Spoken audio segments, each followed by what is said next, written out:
Longer. I was on time. Right. The new Adam. No, come on. Hey, I'm here right on time every single day, like clockwork. I had the run sheet in real early, though. I mean, I do my thing. We're good.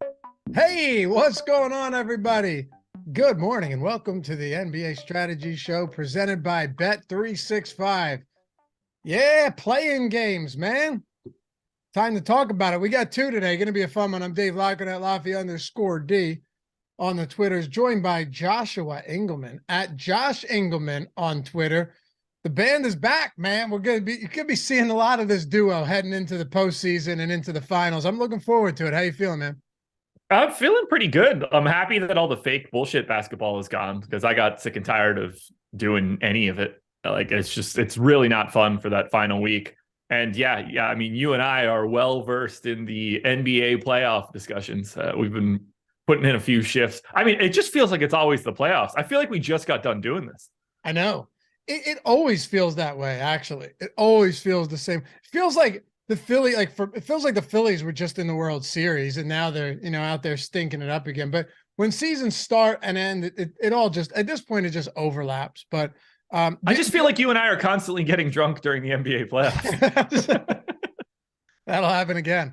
I will say this much. The one thing I enjoy about like the late March, early April basketball is from a betting perspective. When the lines come out the night before, you can really jump on some insane closing line value. You can. That. But like jumped on by the way, doesn't always work out. Jumped on the Hawks at 7.5, threw that in our chalkboard, closed at 11.5 against the Sixers. And like, I'm just thinking as the game tips off, they're going to lose outright, but you're getting 4 points there. You'll take it any day of the week. The Hawks, man, on today's schedule, they stunk it up to close out the season in a couple cupcake matchups, dude. They did. It's and the problem is they kind of look good today. So I don't know. It's a very interesting 2-game slate, especially because of all the Minnesota bullshit. Yeah. Rudy Gobert suspended. What did he punch Slow-Mo in the chest? Well, I mean, I assume he was trying to punch him in the face and failed, but I ended up getting him in the shoulder. I don't know. He's so tall that you would think if you think he was shorter, he might get him in the shoulder. Like if he was shorter than Kyle Anderson, but being taller seems odd. Look, he would wreck Slow-Mo. Yeah. Bad. Yeah. It would go very poorly for Slow-Mo in that one, barring weapons. Rudy Gobert always just seemed to have kind of like a mild temperament. I'm kind of surprised by that. He's French. What's that mean? I don't know. There's probably some sort of derogatory thing I could say about French people in this scenario. Maybe Kyle Anderson said a derogatory thing about French people to him. And he was like, yo, I thought Cyril Gane was going to beat John Jones. To go eat a baguette. Yeah, I don't know. Delicious bread. Yeah, the French do some stuff. Fries, fantastic. Yeah, but the French, well, freedom fries. Fries. No, I prefer them as French fries. Nobody calls them freedom fries. Nobody should. You guys with us. Hit that. That doesn't sound like something I want to eat. Freedom fries? No. They sound better as French fries. For sure. Yeah. Hit the thumbs up. Subscribe to the channel. We got 200 people in here already for a 2-game slate. See, I think people were just waiting for the madness to end. You and Adam doing that Sunday show. It was Easter. I took off a couple weeks and I saw the schedule. I told you 2 weeks out. I was like, there's 15 games. It's Easter. You won't see me. But you guys broke it down. I would imagine it was just an utter shit show. There's only so much you can do. I actually muted notifications that day. Even when I'm not playing, like a day that I'm not betting or playing, I leave them on and I'm just used to it. That's the first day in forever that on my phone, I've just turned notifications off for the whole day. I turned them off as well. I didn't play the slate. It's actually a really easy thing to talk about because you don't have to talk about anybody that doesn't project well because it's just a raw points game. Salary stops mattering. So you're just like, okay, these two guys are really highly projected. You could roster them. We zipped through it, honestly. It was kind of weird. But, I mean, look, I don't want to peek behind the curtain here, but like it was bad content. But it was bad content because we didn't have a choice. There's no way to produce good content there. No. You can't make good content out of that. That's the problem. It existed because of sponsor contracts. But hit that thumbs up, subscribe. See, we're transparent around here. It's true. We would never, if we didn't have sponsors for shows, we would never do that show. No. Leave a comment down below as well if you're listening after the fact. We try and read and at the very least read them all, respond to all of them. And if you're listening in podcast form, we know you're out there. Show some love. Subscribe to the pod. Leave a rating, review. Tell your friends about the Stochastic YouTube channel. Let's make this a thing. All right. Anyway, we got a lot of the usuals in chat. You love to see it. A lot of those guys in our chalkboard as well. If you're not there yet, guys, it's free. All the picks are free. We're going to have some fun for these playing games today. maybe doing a flash giveaway for some monthly Bet Pro subs again today. We did it last Tuesday. Little sports trivia. If you're good at that, jump in there. But the app, 100% free. All the picks, the conversation, everything's free forever. Not just this week, but forever. So come hang out. We're at like 1,300 people in there, man. Making waves. So we'd love to have you guys with us. It's a fun time, especially if you're looking for a community, a place to celebrate, to vent, to tilt. We got you covered on all of that. DFS and betting, all of it on a chalkboard. App is free, and it's a great app for betting and for DFS. All right. 2 games, man. These slates are odd because there's only 2 games. And you got the Lakers as 8-point favorites. That was a big discussion earlier today in the chalkboard. People saying, man, should they be 8-point favorites? We'll get into that. And then Miami 5-point favorites against an Atlanta team that just limped into the play-in rounds. You want to kick this one off on the Atlanta side and we can get moving? Sounds good to me. Let's do it. Let's do it. Yeah. So, oh, by the way, tools, you guys know this. We referenced the Boom Bust tool, the ownership, the projections, all that good stuff today. They are updated and ready to go. Looking at Atlanta, though, I got to tell you, man, the price points on some of these guys, like I have to start with Trae Young today. I need to get your opinion on Trae Young, see where you've landed early in the day on him, because in the regular season, his price point continued to fall because he finished on a great game against Philadelphia. They still lost, and it was legitimately their entire G team. They still lost in overtime, and he got an overtime. But he had really been at a point where that salary had dipped below $9K. Now, because it's a 2-game slate, you've got Trae Young north of $10K on DraftKings. Yeah, it's a tough spot for Trae. Like on a normal slate, you would just sort of look at it and be like, he's slightly overpriced, but he's pulling no ownership. In fact, none of the pay up options are. AD 9%, LeBron 9%, Trae Young 9%.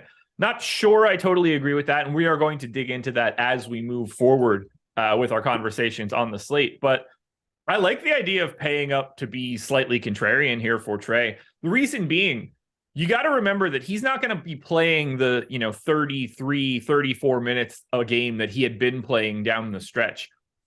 All that's off. It's the playoffs now. Yep. Consolidated rotation. I only went to 8 guys projecting Atlanta. I went to 38 minutes on Trae. I think you could very easily see that number be 40 to 42, potentially. Similar story for DeJounte Murray. So I think Trae Young is fine. I find those pay-up options to be very similar relative to salary. Like, I don't think that Trae Young at 10K and LeBron at 10.9 are all that different. Similarly for AD, like I have AD well ahead of everybody else for this slate, but at the same time, he's center only. So it is a mildly limiting factor. But as I look at Trae, I gave him 38 minutes. I got him projected for 48 DK points. You probably see the usage consolidate a little bit too as well. So I got him in for 33% usage, a 40% assist rate. Does he look good? Yeah. You're asking really, does he end up being one of the highest raw point scorers for the day? Because that's what you need on a 2-game slate. And I see no reason he can't be. I find him interesting at 9% ownership. I got to 17 on my first run. So the thing that you mentioned that's really important here is this is no longer the regular season. And you're talking about a play-in game where for one team, it's win or go home. For the other team, they need to win. Well, I'm sorry. For one team, they need to, it is win or go home, but they need to win 2 in order to get there.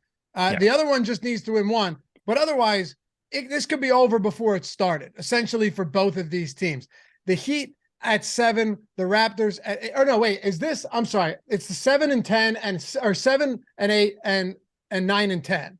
So the 7 needs, do they both need 2 or is it just 1? Now I'm just going to do this so that they can get the right information. Yeah. Whoever wins this game next time, cut me off. For some reason, I thought it was 8 and 9. Well, you kept correcting yourself, so I thought you were going to get there eventually. But I was getting close. I realized it, and then I still botched it. Go ahead. So this is the 7-8 game, as is the Minnesota and LA game. Whoever wins is immediately the 7 seed. They are just locked in. They take a break until the weekend. The loser of this game, whether that's Atlanta, Miami, or Minnesota or the Lakers, will host another game against the winner of the 8-9 matchup. Then the winner of that game will be the 8 seed. There it is. So 7 seed just needs a win to get in. And the loser of that game has one more shot against the winner of the 9-10. Got it. When it's 7-8, you get 2 opportunities to win one game. Yep. See, I knew there was some 2 opportunity situation there. Yeah. Just mixed it up a little bit. Either way. Every time I was going to interject, you caught yourself, and then you caught yourself with the wrong information twice. Because you know what it was? For some reason in my head, it was 7, 10, and 8 and 9. And then the higher seed, the 7 only needed to win 1. You know what I mean? That's what I was thinking it was. I got you. Similar, except they just regroup them after they lose. Anyway. Oof. Big game. And you're probably seeing not everyone is going to play 40 minutes here, but all of your big guys are going to be playing significant. Like, let's go through your rotation for a second. This will probably help. We know that Hunter and Trey, or I'm sorry, we know that Murray and Trey, Murray also pulling no ownership at all in a tough spot, are going to play. His price went up. What's up? Murray price went up. He's up to 8,800 now. I know. But like, he should have already been like, that's making it seem like he's going to get a ton more minutes, but he was already playing the bigger minutes of these guys. So trickier spot to get to Murray, but go ahead. And then you've got like Hunter, who's discounted. That's why he's getting so much ownership today. There's not a ton of value, even though he's not particularly great. You should expect pretty decent minutes here coming off that injury. What type of minutes, though, do you project for guys like Capella and Collins, right? Like those type of guys that get minutes, but don't play the 40 minutes in a close game. I went 28-20 on Capella and Okongwu. I think you could lean to go slightly higher on Capella. I mean, he had multiple games down the stretch, down the final 2 weeks where like he got to 29, 30, 29 again, 32, 32. I think the plan would be to play Clint Capella like normal starter minutes, not like just jam down the throats like Murray and Young. So I actually like Capella quite a bit at 6,200. I think he's getting underrepresented.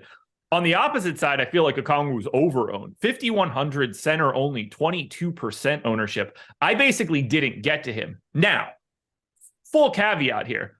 Clint Capella foul trouble immediately benefits Onyeka Okongwu, or they could just want to go to Onyeka Okongwu. I would have assumed that he would have started picking up bigger minutes, like significantly bigger minutes down the stretch if that was a real sign. I think they're more likely to go heavy Capella than offset Capella with Okongwu. So that one is still going to be a 48-minute split for me. I just don't know how much I feel comfortable with Okongwu. I'm surprised that those two guys have similar ownership.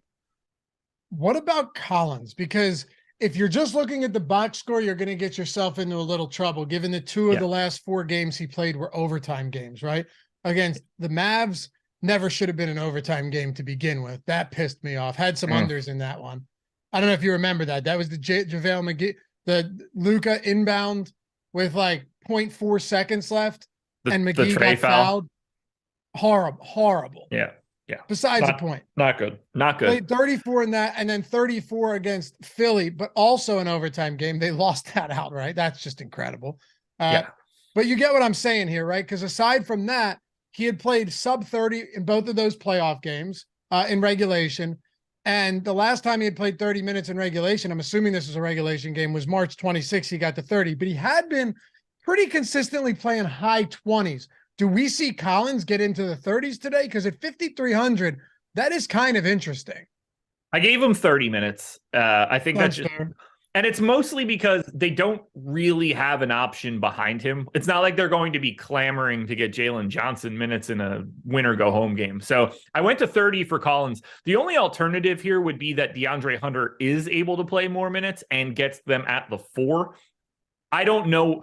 He's sort of the biggest question mark. So like Collins, to me, 32% owned. He's 5,300 power forward center. He doesn't get a lot of usage when everybody's in. It's like 17%. The assists and rebounds are all sort of uneventful. He's like a 0.85 fantasy point per minute guy. I don't think there's much to really say about Collins. I think Hunter's the giant question mark. We've got him projected for 50% ownership, 4,900, small forward, power forward, and I'm getting to him. I gave him 32 minutes.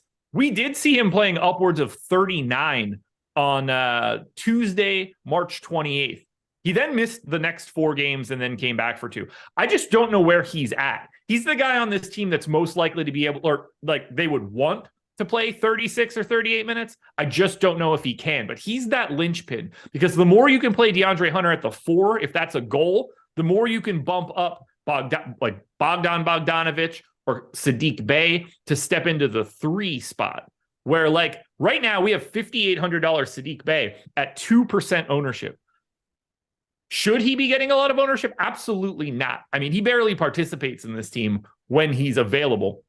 15% usage guy when everybody's healthy, 0.75 fantasy points per minute. There's not a lot there, but he could also step into a couple extra minutes if they don't want Collins out there, depending on how much they want to consolidate the rotation. I gave Bey 27. I think he's an interesting pay up to be contrarian option for today. Same sort of situation for Bogdan Bogdanovic, but he's already getting 15% ownership. I must admit, though, it is funny to hear that Saddiq Bey is a pay up to be contrarian play. Yeah. He's fit like he shouldn't be 5,800. Like that price is an artifact of like the last couple of weeks with Hunter being out. Yeah, it hasn't dropped. But I also think he's live to soak up some minutes just because of his positional flexibility. He can be out there with any sort of combination of the Hawks. And if Hunter ends up being limited. Right. Now, if Hunter's not limited, then you're not going to be happy that you played Saddiq Bey or Bogdan Bogdanovic because you're probably getting 36 minutes out of Hunter, and then you're really starting to not have a lot of minutes left over. Right. Anybody else for Atlanta here? And we try not to leave any stone unturned here because on these 2-game slates, you got to be looking for anything you can. I mean, Bogdanovic, you mentioned 5,200. The good thing is a lot of these guys at least have eligibility at some of these wing positions that generally don't offer a ton of great stuff. But today, I mean, Bogdanovic 15%. That's the weird thing. You're right about Murray. Bey, Bogdanovic, and Hunter. One of these guys could really be worthwhile. Whereas if you're playing 50% Hunter and he plays 26 minutes, you're in trouble too. And that's the trickiest part of it all. He's the guy with the giant question mark here. The fact that he's 50% owned right now is a really, really interesting ownership decision. I got to 40% on my first run in 32 minutes. His ownership will be the biggest like swing piece for Atlanta. Yeah, it's just because there's a possibility that he plays real big minutes here and value is scarce to say the least. Like you don't even get Naz Reid today with Rudy Gobert out. No, you do not. Like these salaries were already. There's not a lot of value out there. No, these salaries were already made. Naz Reid would be 90% today if he was in and Gobert was out. Yeah, probably. You know, I mean, I don't know what his salary is, but like assuming it's even remotely reasonable, yeah, he would be massively owned. Yeah, well, he's 3K now because you know he's done.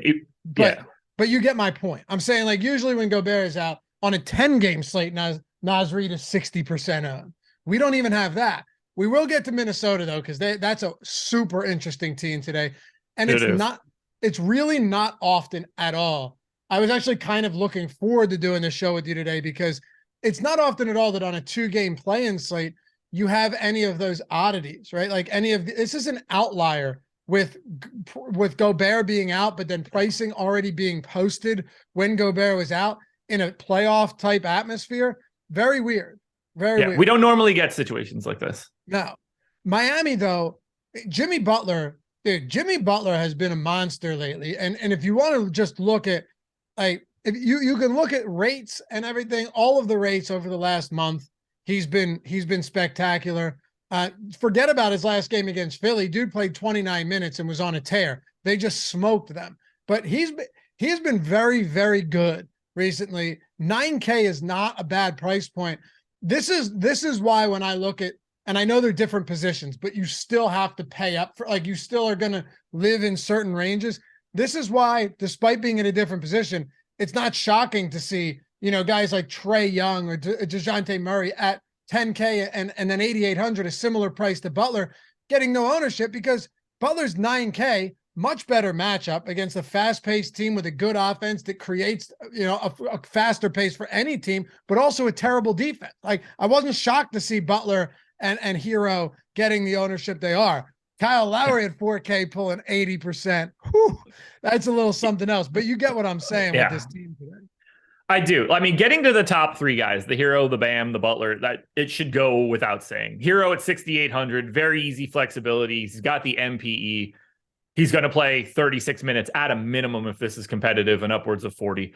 Bam, I got in for 36 minutes at 7,700. He's 50% owned. Totally agree with it. Could play upwards of 40 minutes here. Like, they're not letting anything. These guys are just going to play a shit ton of minutes. They look fantastic. Butler scares me a little bit. I rarely get Jimmy Butler in DFS, so, just want to put that out there right now. 9K is no joke. Now, he's going to play more minutes. I gave him 36. Again, I wouldn't be surprised if he played a little bit more.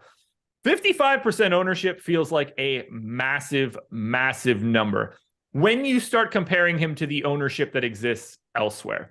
Like, is Jimmy Butler on a point per dollar basis a better play than Trae Young? Yes, he is. Trae Young's $1,000 more expensive.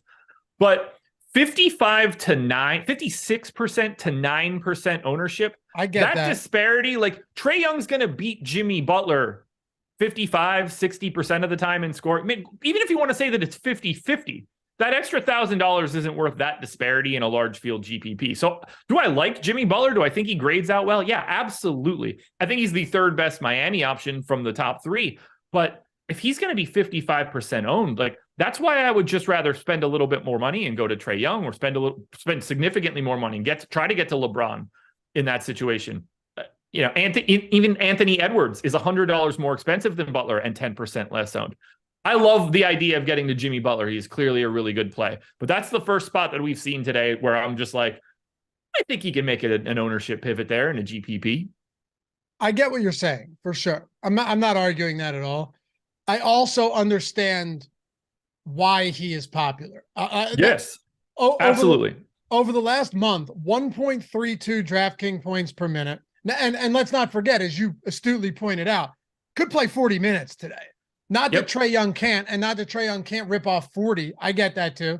But 1.3 DraftKings points per minute, 27% usage, 30% assist rate, 10% rebound rate.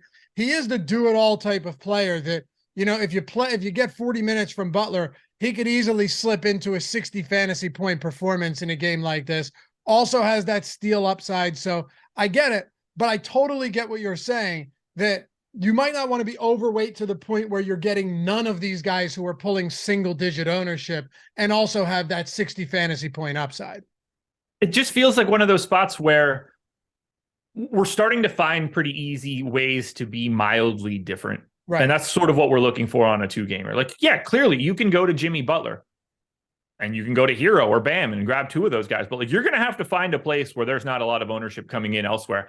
I kind of like the idea of taking bigger swings on the Miami bench, the Caleb Martins, the Max Struces, the Gabe Vincent, potentially, if you don't like the 80% ownership going to Kyle Lowry, which we'll get to in a second. But the first three guys, Martin, Strus, Vincent, all sub 20% owned. What if Max Strus it's the day where Max Strus plays 36 minutes, or the day that Caleb Martin plays 36 minutes? Like, one of these guys is probably going to fall into more minutes than you expect. I basically went to an 8-man rotation here. I think those guys are the ones that are getting slightly underrepresented for today. And they're the ways that you can bring down your giant amount of dupes for an NBA lineup by trying to get to a little bit more of the opposite side of the filler of Miami. Because we got to know, like, 57% ownership to Hero, 45 to Bam, 55 to Butler. We're basically saying that like 1.5 of those guys are in an optimal lineup using those rates, more or less. So you're not really trying to get all three of them in spots. Like, I like the idea of having, Butler, Bam, we'll go Bam, Butler, and then like getting Max Strus at 10%. Like, I don't think you're going to ever want all three of Hero, Bam, and Butler. And that's where I think that people should start working in Martin and Strus, 14% owned, 10% owned. You need a special day for them, but it's a 2-game slate. Like, all paths are available for us. Yep. But now we got to talk about the craziest part of it all. Real quick. Double R said Jimmy Butler probably grades out well because advanced stats love him. No, listen, he grades out well because it's objectively a fantastic spot for Jimmy Butler today. Yep. Minutes are there. Touches are there. It's the playoffs, so like Jimmy Butler becomes a slightly different player as well. Like, he's good, but he's really good. But it's not binary. Like, this is a situation where, as Josh was pointing, like, I just want to be clear. And I know most people that watch this know it. You're not saying he's not a great play. He is. Like, that's why he's getting ownership. That's why he's projected so well. But it's also a 2-game slate. And a lot, and he's going to be 50, what is it, like 56% owned was where we have him right now. The point was just, don't be afraid to potentially get different with other high upside guys that are pulling low ownership. All right. We get into Kyle Lowry, I assume, is where you're steering this one.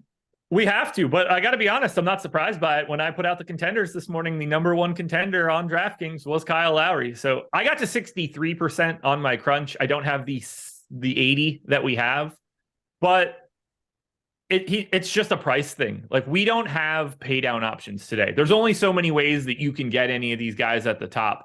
And 4K Kyle Lowry, I gave him 26 minutes and I still get to 60 something percent. You could very clearly go to 24 if you want to go lower on him. And he's still going to look like a really good point per dollar play. He barely participates in this team. 0.85 fantasy points per minute, 16% usage, a 20% assist rate. Like, it's not very good, but he's also live to play like 32 minutes today. Now that we're at the playoffs, do you think the goal could be just letting him rip? I mean, it would not surprise me. The minutes exist. They exist on this team right now that he can play 30, and it wouldn't really affect a single soul on the rest of this team if they wanted to go to an 8-man rotation. Yeah. And at that point, you got to have him at 4K because we have no ways to pay down. He needs to score, like, if he scores 25 fantasy points today, it's a wrap. Like, you got to have him. He just fits too well. So that's why you're seeing him pull 80% ownership. I'm happy to be light on that number, but he is the clear best play on Miami today. And the funny thing about on Lowry, the slate, he's the best play on the slate. Sorry. He is. The funny thing about Lowry too, when you mentioned that, like, he's not really participating on this team right now, you're definitely not wrong. But at the same time, do you know what his per minute production is since he returned from injury? I assume it's not great, but maybe he's been ultra efficient in his limited minutes. It's still 0.9. Okay. That's not bad. If you're getting, let's say 20, let's even say 26 minutes from Lowry at 4K on a 2-game slate. He's been 0.9 fantasy point per minute, DraftKings points per minute. And it's been about a month, actually exactly a month since he's returned. 0.9. I think that's probably more than most people would have guessed. Yeah, I mean, I would have said 0.85 or something like that. I mean, last 30 days, it's at 0.9. It is in front of my face. I tried not to look at it. Well, he returned 30 days ago. There you go. 0.90 right in front of me. Well, I didn't look. So if it helps, I didn't cheat it. But yeah, look, he's a great play, even if you think he plays 24 minutes. And now that we're in a playoff scenario where they could win and then rest him for 4 days or whatever the hell it is, whatever day Miami plays, either Saturday or Sunday, I would not be surprised at all to see Kyle Lowry play north of 30 minutes today. I just don't think you could project it. How about this, man? We got over 520 people watching with us. Less than 30 minutes into the show, almost 100 likes. We only asked at the beginning. I mean, can't ask for better than that, can you? No, not at all. This is perfect. I love doing this. Me too. Yeah, you guys are the best. I was hoping people would come out for some playoff basketball. Hell yeah. For sure. Even though I needed a refresher on the format. But sure did. Here we are. Listen, here's what I did know, that it's an important game for both teams. Everything else is bullshit. You know what I mean? All we need to know is that you got to win. But yeah, Jesus. 110 likes. I think my wife would have known that too. Appreciate you guys hammering that thumbs up. Anything else for Miami before we get into a very interesting Minnesota Lakers spot? Bless you, Jordan. I mean, when Jordan sneezes, you'd think a earthquake 9 on the Richter scale just struck his apartment. I don't see it, so I'll take your word for it. That's fantastic. I'd rather have Jordan sneezing than Mike lighting himself on fire like he was during the show on Sunday. Wait, you had self-immolation on the show by the producer? I didn't see it. Adam pointed it out, but apparently he was burning his clothes that he was wearing. Oh, good. By the way, everything that I'm saying is not made up. You're serious? Yes. But I never saw it. When I minimize Zoom, so it's just you dead center top of my screen. I never see Jordan. So if he's ever trying to wave me down, that shit ain't going to work. It needs to be a DM. Yeah, I'm seeing both of you guys. Anything else on Miami? Yeah, we got one more guy to talk about here. Kevin Love's 21% owned. Not sure I get this one. He's 4,700. That is not a discounted price tag. He's power forward center, which helps, but they transitioned Kevin Love to being the backup to Bam Adebayo. So right away, you're starting with, okay, I think Kevin Love can play 12. He's going to play 12 minutes. Is he going to play a couple minutes alongside Bam? Yeah, probably. But now we're getting to the point where you start to pick on Kevin Love on purpose and put him in the washer and spin him around a bunch and pick and roll. So I don't necessarily think Kevin Love is live to like fall into extra minutes. I think that's a bad sign if they got to go to more Kevin Love here, particularly against this Atlanta team. So I have one lineup with Love who's 21% owned right now. I'm surprised to see him. Like if he were Kyle Lowry's price, things start to be a little bit different. I don't think he has a ton of minutes upside here. Also, when you talk about the pick and roll, no one has a higher pick and roll frequency as a ball handler this year than Trae Young. So yeah, it's possible that you just like if you're Spoelstra, you attempt to stagger those minutes away from each other. But that'd be a pretty fun chess match to get Trae Young back in the game with Kevin Love out there. He simply wouldn't be able to play him. No, and look, the way that I have it projected now, I've got 38 minutes for Trae Young and 18 for Kevin Love. If Kevin Love's playing 18 minutes, he's going to be playing a bunch of at least 8 of them with Trae Young out there. And Trae Young is going to put him in a pick and roll every single time down the floor. Without question, bar none, you're calling up whoever's Kevin Love's guy to set that screen for you to put him in the pick and roll. That is absolutely what's happening. Whoever they're putting Kevin Love on is going to be setting a screen for Trae Young, and it's going to go really poorly because Kevin Love is not good defensively. No. It's a tough spot for him. Throw Kevin Love in the Midwest, man. Can be stuck in a tornado, Josh. For real. That's part of the reason that I'm so interested in Caleb Martin, because I think Caleb Martin is live to just play more minutes because it's not like they're going to go to Haywood Highsmith or somebody else. Like, I don't know how much they can put Kevin Love out there other than being the backup center. If it's 12 minutes and he's just the backup center, you're hoping that the stretch plays out for you on the offensive end. I don't know how much they want to put him alongside Bam because it's going to become an issue. You need him to just at least give you a few points and a few rebounds. Yeah, if he's getting 10, 12 minutes. That's another spot where I think there's more minutes. Like if they don't want to play Kevin Love at all at the 4, that's more potential playing time for Kyle Lowry at the point. Or, if you want to go even higher on someone like Caleb Martin. That's why I start to like these guys on the bench a little bit more. Minnesota and Lakers is wild. Very much looking forward to this one. You know what else is wild? If you're in Colorado or Virginia, Josh, or New Jersey or Ohio, you are getting $200 in bonus bets from Bet365 when you bet a single dollar. I mean, listen, I've said this. I'm not, up on international betting promos, but I can assure you that in the United States right now, if you're in one of those 4 states, Colorado, Virginia, New Jersey, Ohio, you will not find the promo that comes close to sniffing something like this. And if you do, it'll be like FanDuel. You're already over at FanDuel. You're playing DFS. Obviously, you're there. DraftKings, but at DraftKings, to bet 5 to win 150, you have to win your bet. This, you click the link in the description or in the chat. You deposit $10. You don't have to bet all of those $10. You take 10% of those $10, bet $1 of it on close your eyes and bet a 100 to 1. Okay? Because if you lose that bet, you're still getting your $200 in bonus bets. Did you see the screenshot from that dude Gingerhammer that was like, guys, you've done some great promos, but this one's incredible. He turned $1 into $1,450 in a matter of 1 week. Dude, you can't beat it. Like that's the dream scenario for what everybody's doing here. Take this free money that you have and throw it around. Speaks for itself. Like, is everybody going to be like that where your ROI is through the roof on the first week? No, but even if it isn't, and let's say you go on the worst run of your life and you lose it all, you're down $1 at the end of the day. So ultimately, anyone in the world comes to you and says, if you give me $1, I'll give you 200, you're going to take it immediately. Why, even if you're not big into sports betting, you're still getting $200 for doing nothing. Takes a minute to sign up, takes a minute to find your bet. So you're talking, what, $200 for 2 minutes of moving your fingers?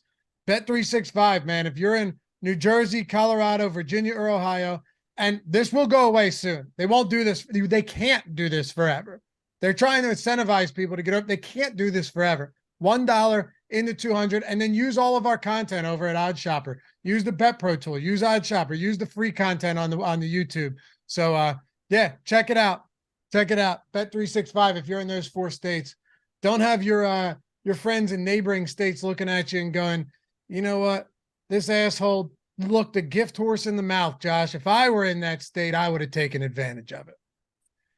I know. I need legalized stuff here so I could take advantage of some of these deals. Looks like you're on the when North Carolina does eventually go live, you're just gonna have the pick of the litter with like if it's you just take however much money and put it on every single book that goes live in North Carolina. Oh, I'll hit every single deal. They have whatever I can to get every single cent. Yeah, it would be silly of me not to. Bet365 is coming to PA soon. You best believe day one I'll be in on that. Hell yeah. They'll probably do the one in the 365 too, since it's a new one. But anyway, link in the description, link in chat. Colorado, New Jersey, Virginia, Ohio. If you're there, take advantage of that, baby. All right, Minnesota. Fun team to get into because this is just different than anything we usually see to open up the postseason where guys have either been out or everybody's healthy. No Rudy Gobert, suspended for punching a teammate. Karl Anthony Towns questionable. I assume he plays. Jalen Noel you don't think he plays? Oh, I think he plays. Yes. It changes everything if he doesn't. If he doesn't play and we're out Naz Reid, it's like Nathan Knight now becomes a viable option in the postseason. Luka Garza is the highest owned guy on the slate. Crazy. Shit. Yeah. But I think Towns is going to play. I haven't seen anything to suggest that he doesn't. If he does, he's an excellent play today. I mean, I know his rebound rate, oddly, is not that different with Rudy Gobert off the floor, but you can't tell me that Towns playing the 5 opposed to the 4 and not being next to a 7'1" center doesn't benefit him. You know what I mean? For sure. And don't forget, you also got to take off Jaden McDaniels, and that you're getting another. Oh, yeah, he's out for an extended period. Pseudo big. He's done unless they make some sort of aggressive run, broke his hand.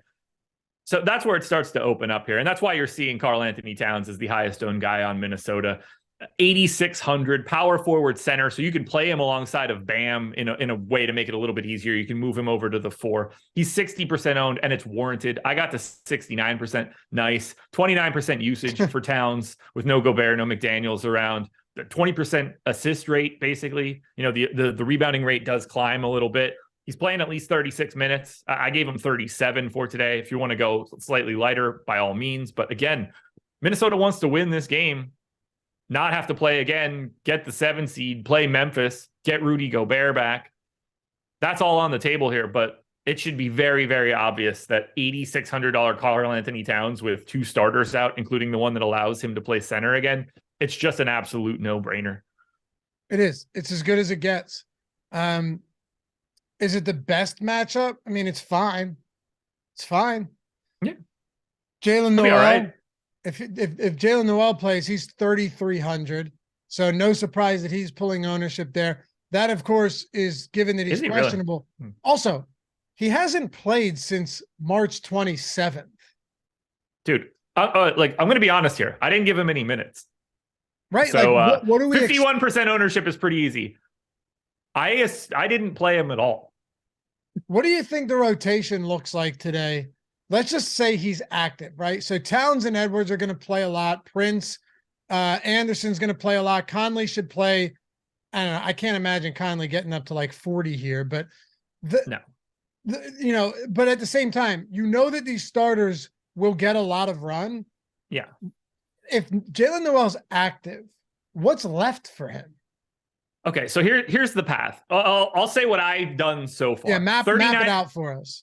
39 minutes for Anthony Edwards, 37 for Towns, 36 for Anderson, 34 for Conley, 32 for Prince. I don't think there's a lot of wiggle room there. They're just missing too many bodies. Those guys are going to get a lot of playing time. I think Jordan McLaughlin is going to play whatever minutes Mike Conley isn't playing at the point, and potentially a few minutes alongside of each other. On Sunday, when they actually had something to play for, Conley played 34 and a half. McLaughlin played 17 and a half. So they played 4 minutes alongside of each other. I think that's about the ceiling you could hope for Jordan McLaughlin. I assume Nathan Knight is going to be the backup to Karl Anthony Towns. They could go small if they want to when Anthony Davis isn't on the floor. I don't know if they'll do that. Nathan Knight could also be Luka Garza. Those spots are sort of set in stone. You get your backup point guard, you get your backup center. Now, I don't know who that backup center is going to be, but the point remains, it's going to be someone other than Towns. Mm-hmm. After that, I personally have 34 minutes left over for what I assume is 2 guys. Nickeil Alexander-Walker has been the guy that's been playing. He's played 15 or 16 minutes a night for the past 3 games. He's been playing with no Jalen Noel around. If you want to say that Jalen Noel is playing today, then you're taking Nickeil Alexander-Walker's minutes and you're giving them to Jalen Noel. Or there's flat 3K point guard, shooting guard eligible Austin Rivers. Yep. That is who I gave the minutes to. I went 18 to Nickeil Alexander-Walker and 16 to Austin Rivers. You can flip-flop those 2 guys if you want. I think Noel could be Walker. I think Noel could be Rivers. I also think it's very likely that he doesn't play.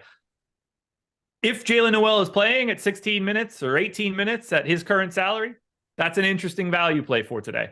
I don't know if it's a 50% owned value play, but I get it. But I don't think he's live to play in this game, even if he's active. Yeah. And plus, let's just say he does play. The upside as far as minutes go is probably 14. I would guess. Right? I'm saying assume that he is the guy. He was out with a left knee issue on Sunday in a game that they needed to win. Yep. And he's been out. Yep. Is he playing today? I have no idea. He's been out for 2 weeks. I know. This seems like a spot where it just makes it that much more interesting if he is, because also, mind you, Josh, he missed a month, came back for 3 games, and then missed another 2 weeks. Yeah, the last time he played was March 27th, where he played 16 minutes. That. He played the 27th, the 22nd played 8 minutes, the 20th played 20 minutes, and then he didn't play since February 24th. Yeah. So look, I don't think that he's going to be 50% owned. I think that's impossible. Yeah, even if he's ruled in as active, he's not going to. There's no confidence. There should be no confidence that he even steps on the floor. We have no idea how many minutes he's going to play. If you're projecting him just like he played the last game that he played, which was without Towns and Taurean Prince, decent comps for not having Gobert and Jaden McDaniels, and that the same minutes are leaving the rotation. If you give him 16 minutes, he shouldn't be 50% owned. Yeah, man. There's no. So you got to be aware of it. Right. And honestly, if he's 50% owned and Nickeil Alexander-Walker is 4, there's a very obvious thing you should be doing in the large field GPPs. Yeah. Even if you're wrong 30% of the time, the value there of getting Nickeil Alexander-Walker at sub 5% ownership is going to offset that down the line. I don't know who's going to play. It also doesn't mean you have to get 50% Nickeil Alexander-Walker. Exactly. I got to 17% of him at 4% ownership. More than okay for me. Anybody else for the Timberwolves? I mean, I have no interest in going to Jordan McLaughlin here. Prince is interesting, but he's really bad. He needs every bit of every one of those minutes. For him to get up to 26% ownership feels heavy. I'm actually very light on Minnesota. I'm lighter on Anthony Edwards than I want to be. To me, he's very clearly the second best option, but Kyle Anderson is already 7,600. Mike Conley is already 6,900. The guys that are going to be getting the biggest benefit did get priced up. Looking at the Lakers side, looking at the boom bust tool.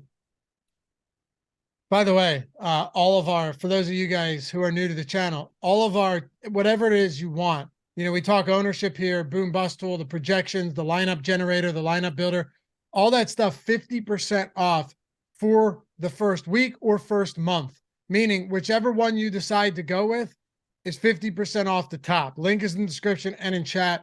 And Josh, I don't think you could ask for a better time of year to do it, right? All right, you waited it out. You waited it out because the end of the basketball regular season is insane. But now, how many sports do you have right now where you're getting, like, if you wanted to take 50% off a month of Stochastic plus Platinum, how many sports are you getting right now? NBA playoffs, Yep. baseball, hockey, I guess. Yes, hockey's. Yeah. I don't know. I don't know what that hockey's doesn't exist to MMA, me. PGA, Yeah, MMA, PGA, NASCAR. NASCAR, XFL still going? I believe it is. No idea. I think do we do USFL? I don't know. Oh, I I think we're that's gonna have active too. projections for that. I think Tennis, I guess. tennis. Point being is just all of it, 50% off. So, like, you may not have NFL right now, but you have every other sport. And don't get it twisted. Playoff basketball contests on these DFS sites are massive. Generally speaking, they're bigger than the baseball contests. They're bigger than the baseball. I bet they are today. I bet the biggest on DraftKings playoff or play-in contest, which is 2 games for the NBA. I bet it's bigger than the biggest baseball contest today.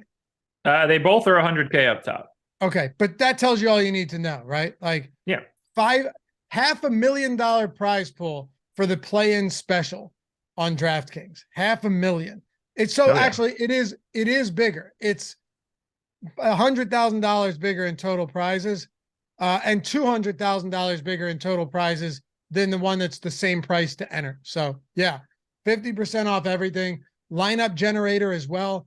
That's $448 a week for your first week, less than $4.50. You just plug in your guys. You can lock players, you can swap players, you can do it for tournaments. You can upload all your lineups to CSV, or let's say you're someone that gets home late from work, the kids are in there, or your wife's in there, and you got stuff to do and whatever. They need help. You're like, I got to go fire one off. Let me take a dump real quick. Go into your phone. It's optimized for mobile. You can pull up the lineups, find the ones you want. It gives you the optimal score. It gives you the ownership, tells you how chalky it is. Boom, put that in, come downstairs, fake flush the toilet, wash your hands, and you're in business. I'm telling you, no better way for those of you that might not have time every day to do all the research that everybody else does. Lineup generator link down there below as well.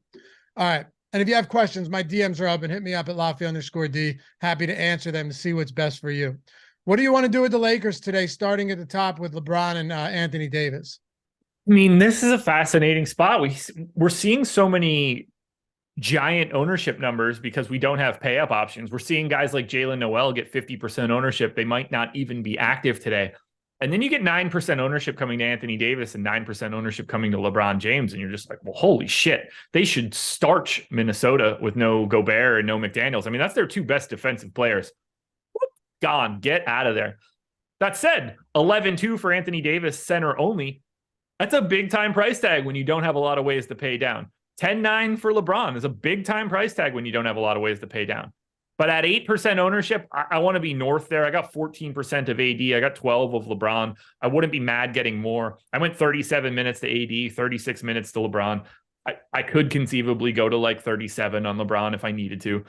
But I don't want to stop there with LA. Like, talking about Anthony Davis, talking about LeBron James, I don't think anybody needs those details. People are going to pick whatever pay up option they want based on who they like, and they're just going to move forward. But 7,200 for D'Angelo Russell is like a roughly fantasy point per minute guy in a game that actually matters. Revenge narrative alert against Minnesota. He's 17% owned. I love the idea of getting to D'Angelo Russell right now. I'm surprised to see him only be 17% owned, but that's a spot that I would like to get to for sure. And then we start to try to figure out what else is happening here for the Lakers. Is it $4,400 Jared Vanderbilt day? He's 20% owned. I like it. Is it $4,100 Rui Hachimura day? Is he the alternative to Kyle Lowry? Highest owned player on the Lakers right now. Yeah, I know. And I've got more than the 27 that's showing. I got to 47 of Rui. Ooh. Maybe this is the spot where you find your 4K guys that you got to go to. Look, I have 0 of Jalen Noel. I gave him no minutes. So my ownership needed to go to somebody. It's going to Vanderbilt. It's going to Rui. It's not going to Drop Rose's boy, Austin Reeves, who's 7,100 and by all accounts, fully unplayable today. Fully unplayable, but what a player he's become. Yeah, he's a really interesting rotational piece at best that is going to get wildly overpaid. Yeah, I don't disagree with that, but I like him. Not today. He's fine. Not today. He's fine. Vanderbilt, what stands out to me about Vanderbilt is Look on the boom bust tool right now, 21% ownership. We have him at 33% optimal, 12% leverage today on Jared Vanderbilt. Really jumps off the page at you. If you're looking at the highest leverage scores, give you guys a peek behind the glass if you're not some stochastic subs. Jordan, you can pull up the boom bust tool as well, so we can go over this real quick. Look at this is crazy, but it isn't just because the ownership is so low on these guys. Look at the leverage scores. The 3 highest leverage scores today are all on the Lakers, and it does kind of make sense just because they're so low owned on a 2-game slate. And it's not exactly like they're facing this juggernaut defensive team in the LA Lakers either. No, like D'Angelo Russell is the highest leverage score on the slate. I have 39% D'Angelo Russell at 17% ownership. And I did all of this long before I ever saw our boom bust tool. So I'm in full agreement. Jared Vanderbilt, second biggest leverage score on the slate. He's projected for 21% ownership. I have 55. I got to this already before I ever saw the boom bust tool. Malik Beasley's a different conversation. He is 4,600, not getting any ownership. I also don't think that he should be. I gave him 9 minutes. I don't know how much this guy is playing. When they were at full strength, he had started to see himself be removed from this rotation in large volume. Could he play today? Absolutely. There's always going to be a scenario where they go to a lineup construction where they want to spread the floor out and his shot's falling. Jordan, scroll over to the leverage and everything. Go ahead, Josh. Sorry. Wednesday, the 29th, Malik Beasley played 10 minutes. The team was at full strength. Friday, the 31st, he played 10 minutes. The team was at full strength. He got up to 23 on Sunday, the 2nd. Little bit of a blowout run. We also only got 14 minutes out of D'Angelo Russell that day. D'Angelo Russell missed on April 4th. He played 22 minutes. Russell came back the next game for Wednesday, the 5th. Beasley back down to 13 minutes. He did get up to 26 on Friday and Sunday. We did not have Dennis Schroeder for both of those games.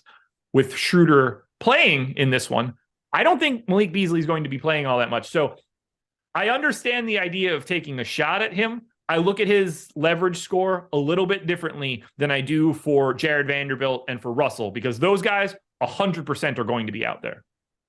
We had a great question, and this is more, I want to paint this with a broad brush here to close out the show. I think this is super important. So DC24 asked, can we play Vanderbilt and Rui together? Now, I want to look at this in the sense of, Josh, usually we don't like playing mutually exclusive players in the same lineup. So normally on a bigger slate, you would be opposed to playing a center and his backup. When it comes down to a 2-game slate, how much flexibility are you willing to have with guys who generally play either starter and then a guy gets the majority of his backup minutes and don't play a lot of time on the floor together?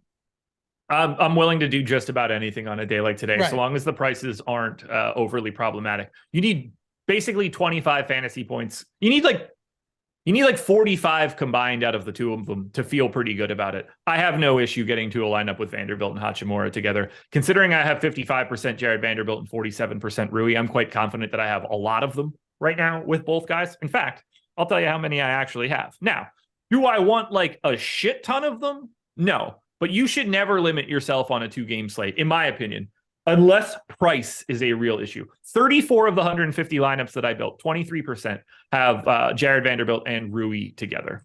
Might be a tad high for me.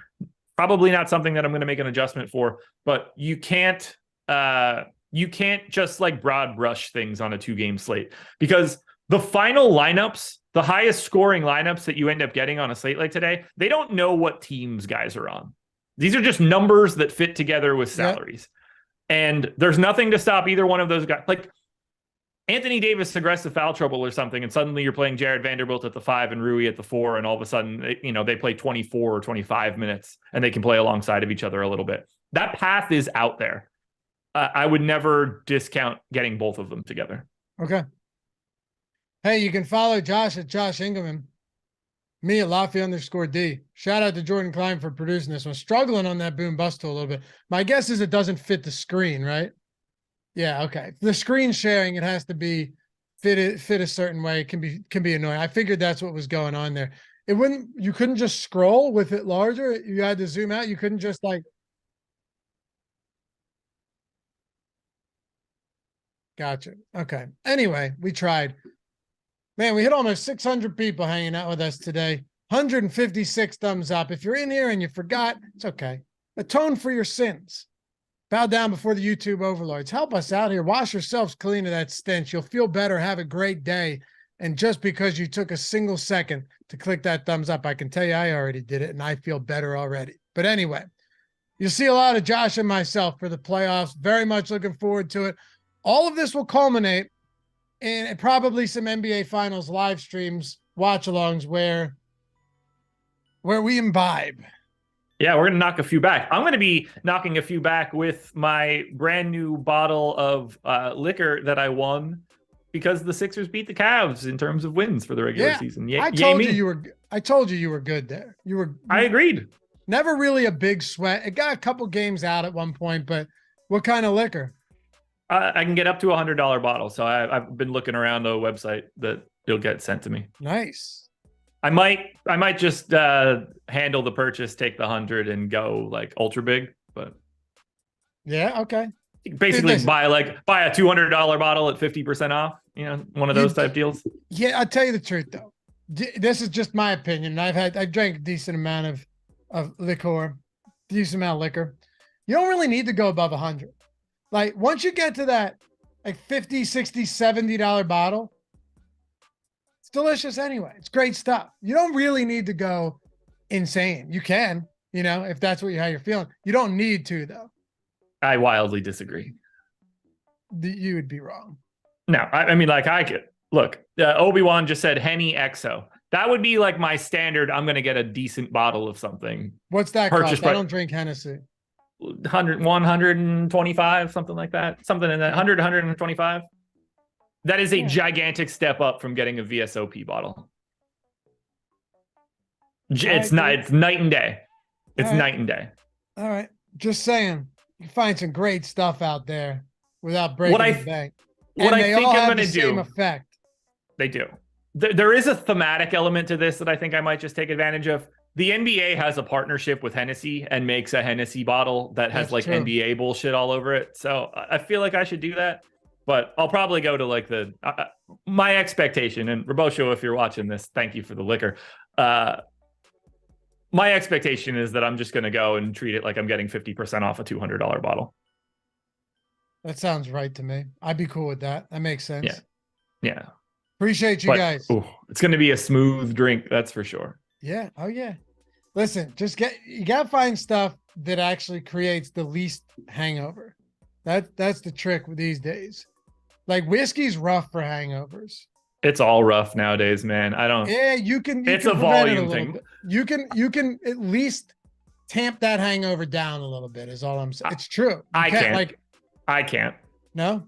Well, actually, Chicago, I can confirm. No, you can't. Yeah. No, I don't have that in me. You also didn't. I was in Houston with Adam, or Dallas with Adam. Had to have the IV come straight to the hotel room, threw up all through the middle of the night. I don't have it in me, man. I don't. There's too many miles on my tires at this point. We'll see you guys back here tomorrow. Have a great rest of the day, and remember the Odd Shop today on the YouTube Odd Shopper channel. Ben and myself breaking everything down for baseball and basketball, finding the best bets. Deeper Dive. You on Deeper Dive or Live Before Lock tonight? I'm on Deeper Dive with Adam. Yeah, Deeper Dive, Live Before Lock, all that goes. Or no, I think we only have one basketball. We got maybe the Deeper Dive for baseball, whatever. It's all tonight on the Stochastic channel. Can't miss it. We'll see you guys back here soon. Peace.